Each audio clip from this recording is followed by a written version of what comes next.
बिटिआरनि राकेश ब्रह्म सारा खुसिजोंनो माने सापर्टारफोरजों जोबोर रंजाबाय।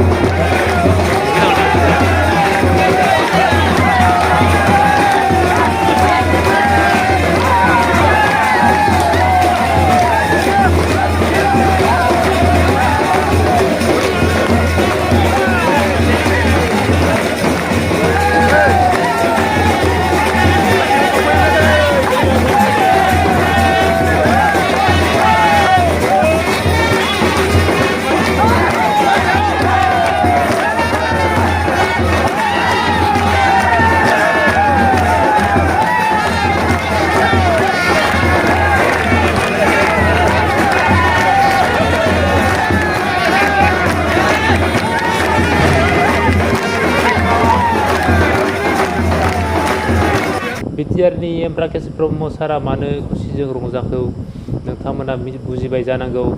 जुदि चेनेलाव गोदान चेनेलखौ लाइक शेयार खालामना आरो साबस्क्राइब खालामना ला जाहाथे जोंनि भिडिअ नोंथांमोननियाव सहैग्रोयो। माने बिटिआरनि राकेश ब्रह्म सारा मोसानायनि ओंथियानो जाहैबाय माने दिनै लकसभानि इलेक्सन रिजाल्टआ होबाय। नोंथांमोनाबो नुबाय निउसाव जे माने लकसभा इलेक्सनाव देरहाबाय इउपिपिएलनि हानजाया।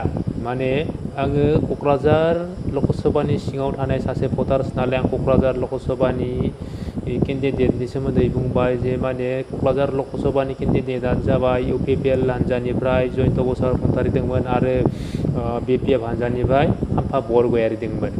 माने राकेश ब्रह्म रंजानायनि ओंथियानो जाबाय माने जयन्त बसुमतारीया देरहानानै क'क्राझार लकसभानि एमपिनि मासिखौ लानो हाबाय। बेनि थाखायनो बिथाङा सापर्टारफोरजों सानदु गोसायावनो रंजाबाय।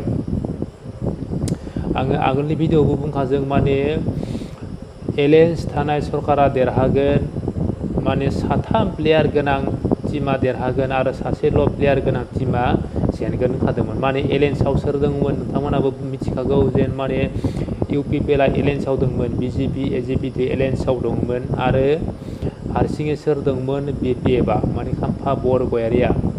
दिनै खाम्फा बरगयारीया माने गावखौनो बुंना लायोमोन माने बिपिएफआ देरहागोन, बिपिएफआ देरहागोन, जेरैखि जायाबा बिपिएफआ देरहागोन, आमि जिखाथु खाथां होनबाय थायोमोन मोनफ्रोमबो मिथिङाव। नाथाय दिनै बिनि आमि जिखाथु खाथां होननाय बाथ्राया दिनै बस्था सिङाव सोनानै खाथेना दोननांसिगोन बोसोरबानि थाखाय। नाथाय 2025 मायथाइयाव बिटिआर चिफनि इलेक्सन जानो फैगासिनो दङ। दा बिथाङाबो बे 2025 मायथाइयाव चिफनि इलेक्सनाव एमसिएलए गेलेनो थाखाय थियारि जानानै थानांसिगोन। दा जियानो जादोला कुद्रि गाब्बाबो एमपिनि मासिखौ बोसोरबानि उनावसो एमपिनि मासिखौ बिथांमोना माने बिपिएफनि पार्टिया एमपिनि मासिखौ माबादि कालारनिमोन होननानै नायनो थांफिननो हासिगोन आरो।